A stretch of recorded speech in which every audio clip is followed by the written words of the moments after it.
The massive lawsuit that Trump had against the BBC has brought to the forefront more examples of the mainstream media running hit pieces against Trump and the US. But not only that, we have direct examples of them defending the ideas that they just ran the hit pieces on, back to back, showing their complete and utter hypocrisy. They are doing everything they can to be government mouthpieces. They are running cover for Carney, and they are not holding him accountable for this massive budget. And this massive budget is going to absolutely annihilate Canada. Luckily, we do have some independent media personalities who are out there covering the real stuff, because there's another story being swept under the rug that I think should be absolute front page news, covered everywhere, because if these allegations are true, it is massive political corruption. We also have a couple updates from yesterday's video, and then some final stuff about some fracturing inside of Canada that could be one of the reasons, on top of the budget, as to why Canada falls apart. There's honestly a lot to talk about in today's video,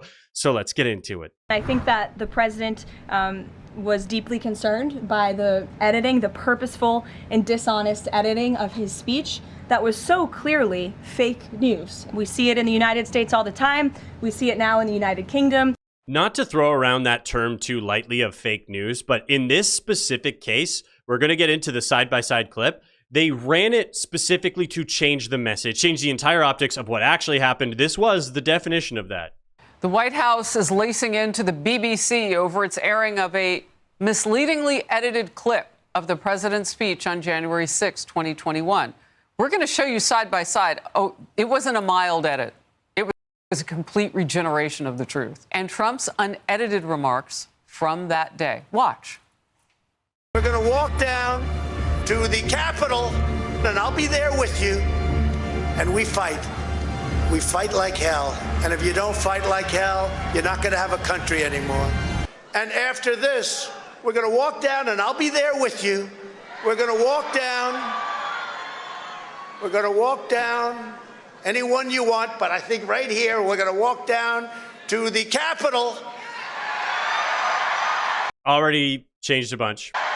And we're going to cheer on our brave senators and congressmen and women. And we're probably not going to be cheering so much for some of them. They changed it from fight like hell to cheer on the brave senators. That's quite the messaging change. I would say the optics between fighting and cheering are changing the message, BBC. Look at how different those clips are.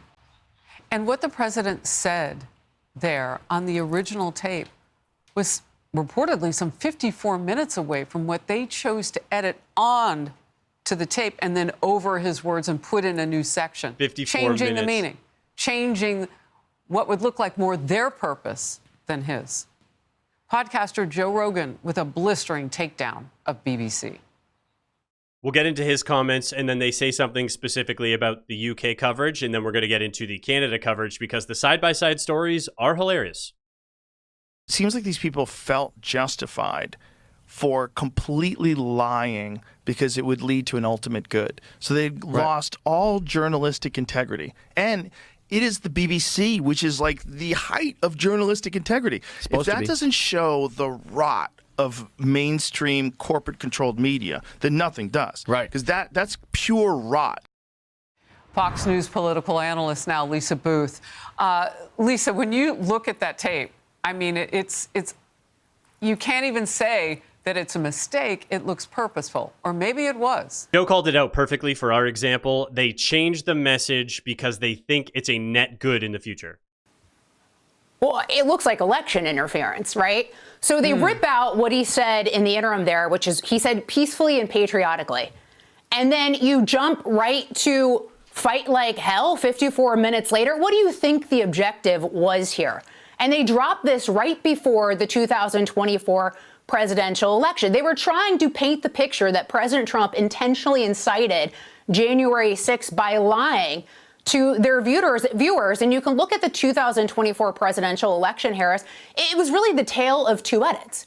You look at what CBC did to Kamala Harris. They edited her word salad to try to make her look, competent and coherent. And then you look at what the BBC did to President Trump. And then this is reinforced by the Media Research Center finding that this was the most biased election we've ever seen in history. And was it worth it for the BBC and CBS? They both have faced financial pressure. She did accidentally say CBC. Funny enough, we're going to be getting into the CBC when she meant to say CBS before. Resignations, and guess what? President Trump is in the White House. Meanwhile, trust in the media is at an all-time low. So who got annihilated here? So here we do have the actual back-to-back examples from CBC. So this first video here, just to show how specifically connected these videos are, how the hypocrisy is on full display. Look at the title. The impossible math behind Trump's $2,000 tariff rebate plan. Okay, so we are talking about a rebate plan. The video that the same channel and news network ran over a year ago was about the carbon tax rebate. So we are comparing two different rebates here, and let's get into how they wanted to give Donald Trump the coverage, of course. Okay, let's do some napkin math. And not even one of those fancy napkins you might serve at a nice dinner party. It's gonna be kind of grungy, half-used, leftover napkin at a diner, because this isn't exactly a detailed proposal, but let's work with it. A dividend of at least $2,000 a person, not including high-income people, will be paid to everyone, says the US president. Notice already off the beginning, they're not even allowing for any nuance. Oh, Trump's plan, we're going to do all of our math off this one single post to prove how dumb he is. So look, I know better than to think social media posts equal policy. But at the same time, do you? If Trump is because you're operating your math from it, going to start handing out $2,000 to hundreds of millions of people, we should probably check the math. So in figuring out just how expensive this will be to pull off, we have to make some assumptions. First, that when Trump says paid to everyone, he means it. And that includes children, which would make sense because bigger households have been bearing more of the cost of Trump's tariffs by virtue of needing to buy more stuff. So it makes sense they'd be included, at least in some way. Okay, so obviously we can't watch this whole video. It's over 13 minutes long, but I just wanted to set the framework there for how they built this 13-minute video, over 13 minutes, off one single online post. The entire video is to say that this rebate is inflationary, it's bad for the economy, it's impossible, Trump's lying. Just everything that they do about this rebate is to say it won't work. But the one clip from the video we are going to show is one of the parts that I agree with, which is why I had a problem with the carbon tax and the carbon rebate in the first place. Now let's get into Econ 101 here, how the experts smugly chose to put it in this video, even though it was conveniently not Econ 101 in the other video. So if the economy is doing great, but that good news is concentrated at the very top, maybe Trump's impulse to spread some of this new tariff wealth is well-intentioned.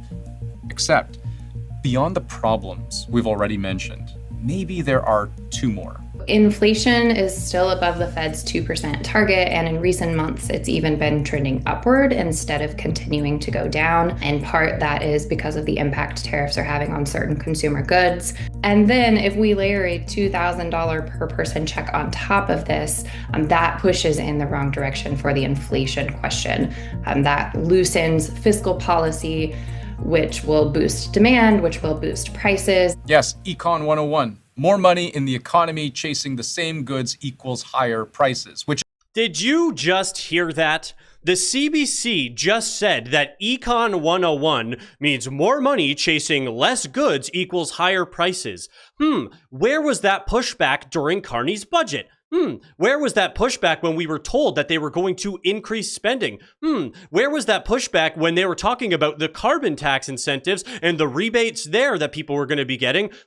Where was Econ 101 then? This guy is such a POS. He is a government mouthpiece. They have agenda-driven news. It is 100% partisan all the time. This is what's hilarious. Somehow, more money and loose fiscal policy in the US means inflation. In Canada, that's not a main talking point. And when Pierre doubles down on how all of this spending is inflationary, somehow the mainstream media remains silent on all of that. They don't like to use that in any of their talking points. But when Donald Trump does it, when the Americans do it, oh, that's inflationary. That's Econ 101. Which is precisely the thing that these rebates are meant to counteract, which then raises this uncomfortable truth about the nature of the rebate itself. Oh, is it an uncomfortable truth? I understand the sentiment of wanting to give a rebate, but true relief would be offered by lifting the tariffs that are causing the harm and the burden in the first place, not keeping the tariffs in place, keeping the economic drag that they create, and then redistributing some of the collections.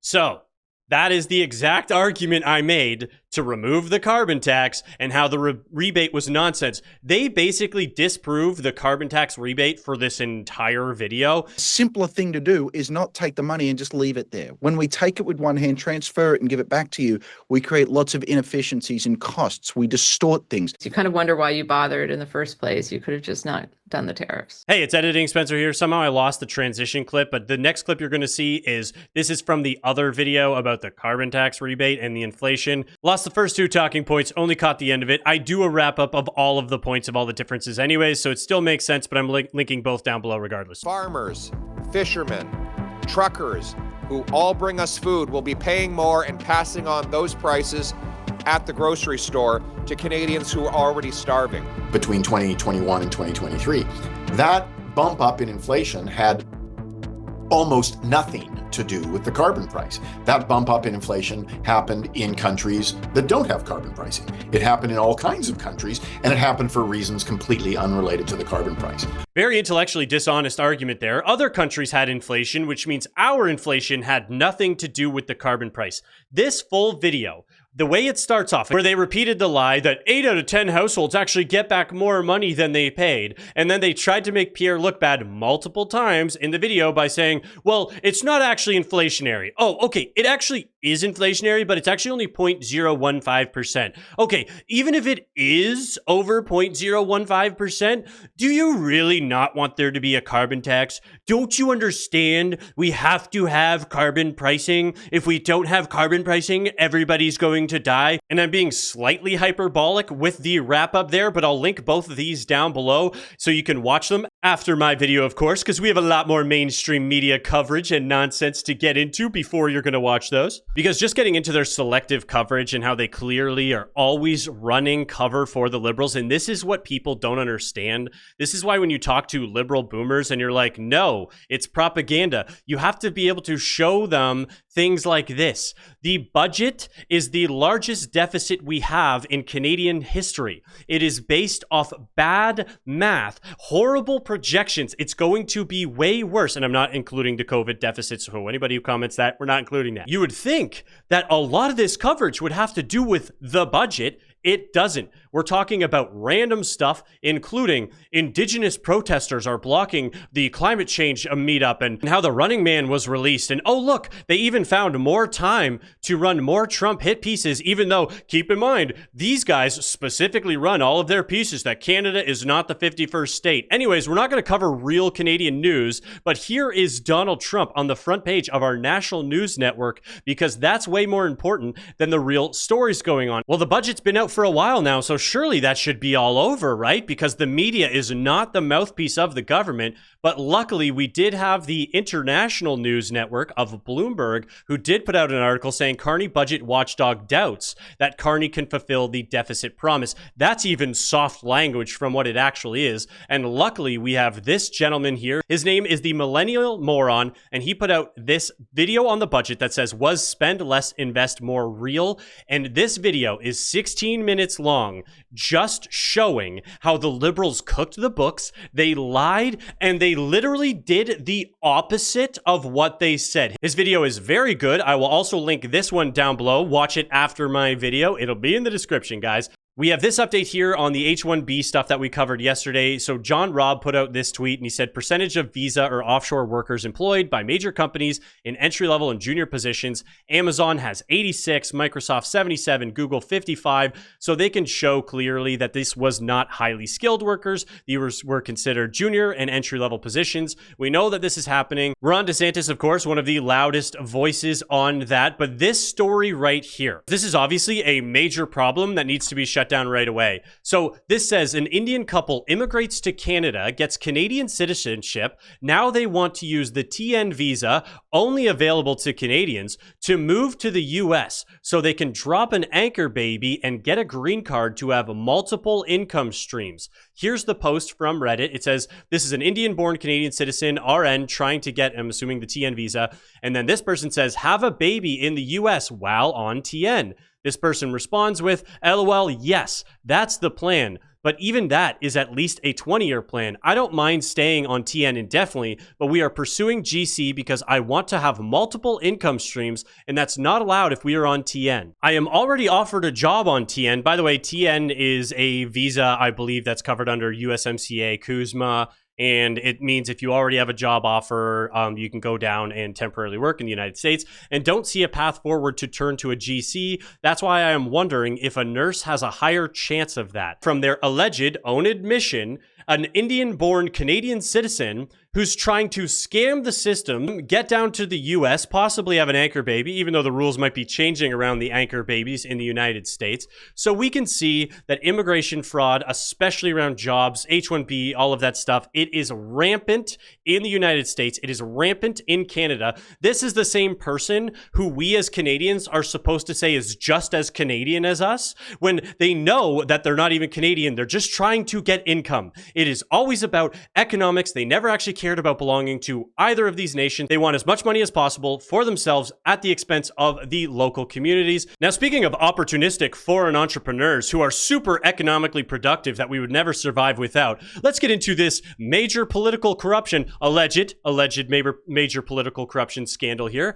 What we have here is we've got Ariel Kayabaga, who I've talked about before many times. She was born in Bujumbura, Burundi. Kayabaga's family moved to Canada when she was 11 as refugees from the Burundian Civil War, living in Montreal for a year before moving to London, Ontario. Then she graduated and then immediately only worked in government jobs. That's really economically productive. She's one of those super geniuses who's assimilating really well because she went as a settlement worker for the government and then she became city council and then she ran for federal government. Well, let's check in on some of this federal government stuff, shall we? So Blacklock broke this story here from Miss Kayabaga, and it says she billed $173,000 in 9 days. And we have the extra coverage on it here. Liberal MP bills $173,574 in 9 days while out of Ottawa. Liberal MP Ariel Kayabaga, London, West Ontario, billed taxpayers $173,000 in just 9 days while holding the brief post of government House Leader, all while remaining in her riding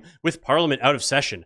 Kayabaga was appointed House Leader on March 14th, 2025, a position that lasted only until the federal election called on March 23. But don't worry, guys, she put out a statement that said it's just from personnel, even though that personnel is somehow a higher expense than the Prime Minister of Canada. So essentially, this single member of parliament, aka a single member of Congress equivalent, is allegedly spending more money than the Prime Minister of Canada. That's not suspicious at all. So you would think the mainstream news, you think they could find some time out of their very busy day to stop trying to make Donald Trump and Pierre look bad and Carney look good, to cover real news. But luckily, Miss Kayabaga did come out to the public and address the allegations. We do have that coverage live here. Corruption is not bad. Oh. Corruption is only bad if I'm not involved. Yes. But if I'm part of that corruption, I'll defend it. And there you have it. That is a strong message. Corruption is not bad unless they are involved, and then they will defend it. Okay, good to know. Speaking of corruption, the Cowichan tribe is under fire because it's now been found they have a massive illegal dump that's destroying their nation. And this is coming off of some of the rulings that are tearing apart Canada from the inside. And we'll get into some more of that. Whole area of Duncan, the city, and all around where it's covered in mystery smoke. That's Peter Russlin, who was working as a news reporter in Duncan when a mysterious fire blanketed the area in smoke. He grabbed his camera and went to work. On a Friday night, this whole dump that we had seen before, the piles of garbage, I saw that all on fire. Ruslan says what was burning. Well, would you look at that? These are the people who are winning all the land rulings because they're the real owners of the land, the real stewards of the land. They're the protectors, just the noble people who are here first and they just want to protect it. Was the unauthorized landfill on Cowichan Tribe's land that we told you about last week. Here's the picture and front page story he did on that fire. This all happened in 2013. The common belief is that it was intentionally set to burn it. Ruslan's front page story suggests that government either did or should have known about the dump at least 12 years ago. This week, the Cowichan Tribe said while they tried to stop the dumping, it was ultimately up to Ottawa to take action. Oh, really? So you want your sovereign land because you can't be governed by the federal government, but they're the ones who are supposed to come onto your sovereign land and stop the illegal dumping because now it's a federal problem. I want to put out another reminder that Canada sends its Indigenous population more money than any country in the entire world. They get so much money that the GDP of just Canada's Indigenous would be larger than 44 other entire countries in the world. 44 countries making less money than they get for free from the government. And somehow Ottawa is still supposed to clean up the dump. This is why I've said I've got my plan. Every single one of them gets a Ford F-150, brand new, fresh off the line, and then they're never allowed to complain again, never allowed to ask for anything else. They get one brand new Ford F-150, and then you're done.